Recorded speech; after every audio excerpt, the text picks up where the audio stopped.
our humanity. Our humanity. Некоторые представители отрасли называют это удушьем. 2. Когда правительство США предпринимает действия, направленные на то, чтобы как бы покончить с криптографией, что невозможно. Это такая технология, при которой джин выходит из бутылки. Вы не можете загнать его обратно в бутылку. Он будет существовать и дальше. Таким образом, вопрос в том, какие страны собираются принять это решение и установить правила, которые позволят отрасли процветать. И я думаю, что вы скоро увидите, как инновации покинут пределы США. Тем временем Китай и Россия замышляют изменить нынешний мировой порядок, и я не совсем понимаю, почему для этого им приходится заходить так далеко. По мере того, как правительство пытается изменить возраст, в котором французские граждане имеют право на получение пенсии, на улицах Парижа все чаще происходят беспорядки. Илон говорит Байдену, чтобы он перестал похлопывать себя по спине, так как банки буквально тают на наших глазах. А вот и еще одно предсказание величайшего предсказателя всех времен и народов. Компания Deutsche Bank на самом деле очень прибыльна. Так что давайте просто начнем с этого. Зачем спасать банк, который просто является хроническим неудачником, по сравнению с банком, у которого дела идут хорошо? В то время как мир, по-видимому, пребывает в смятении, КСРП пробивает 4-месячный диапазон,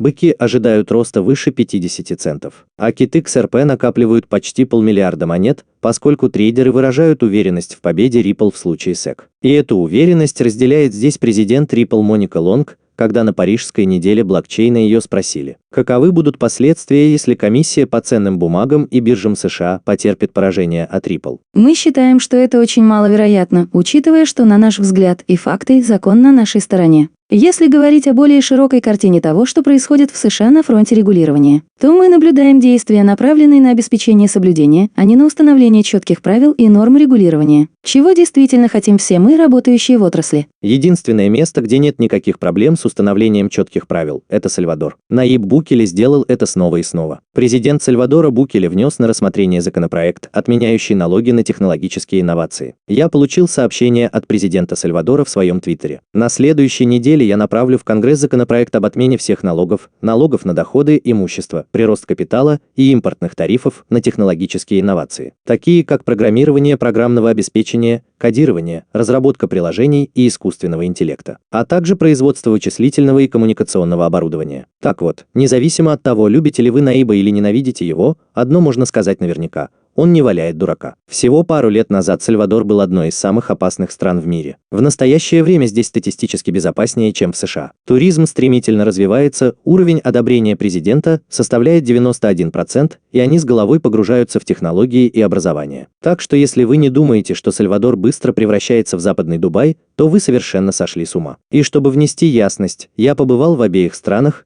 и в Сальвадоре мне просто приятнее и, естественно, красивее. И это вовсе не означает, что я могу сказать что-то плохое о Дубае. Центральный банк CBD запускает свою цифровую стратегию в Дареме. Так что независимо от того, нравится вам CBD или нет, как говорит нам Брэд Гарлингхаус. Я действительно отдаю огромное должное ОАЭ. ОАЭ проделали большую работу по кодификации действующих нормативных актов.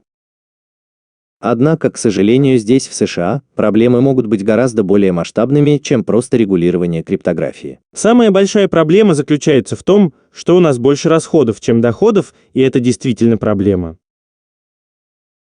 В таком случае возникает вопрос, откуда вы собираетесь брать деньги? Вся наша система просто больна и будет только ухудшаться. И ситуация действительно складывается так, что если вы не можете победить их, присоединяйтесь к ним. Компания Coinbase должна начать делать пожертвования кандидатам, выступающим за криптографию на выборах в США. Брайан Армстронг сказал на днях в своем твиттере, что мы собираемся начать публиковать контент, с помощью которого люди смогут связаться со своими конгрессменами, пожертвовать средства кандидатам, выступающим за криптографию, появиться в ратушах, сделать так, чтобы ваш голос был услышан. И это произошло всего через день после того, как стало известно, что комиссия по ценным бумагам США предупредила Coinbase о возможных сборах с ценных бумаг. И компания Coinbase не единственная, кто активизирует свою деятельность и подключает людей к Конгрессу. В рамках новой кампании юриста, выступающего за КСРП, было отправлено более 2 сообщений, предупреждающих Конгресс о превышении полномочий SEC. Это дает вам возможность составить сообщение и отправить его конкретному конгрессмену или женщине, чтобы сообщить им о ваших чувствах по поводу грубого превышения полномочий, применяемого SEC. Мы живем в страшные неопределенные времена, и я чувствую, что в ближайшие недели и месяцы ситуация будет становиться только страшнее и менее определенной. Хотя лично я надеюсь на мир и на то, что курс доллара останется сильным, как говорит нам Рэй Далио. Как правило, снижение цен происходит постепенно, а затем очень внезапно.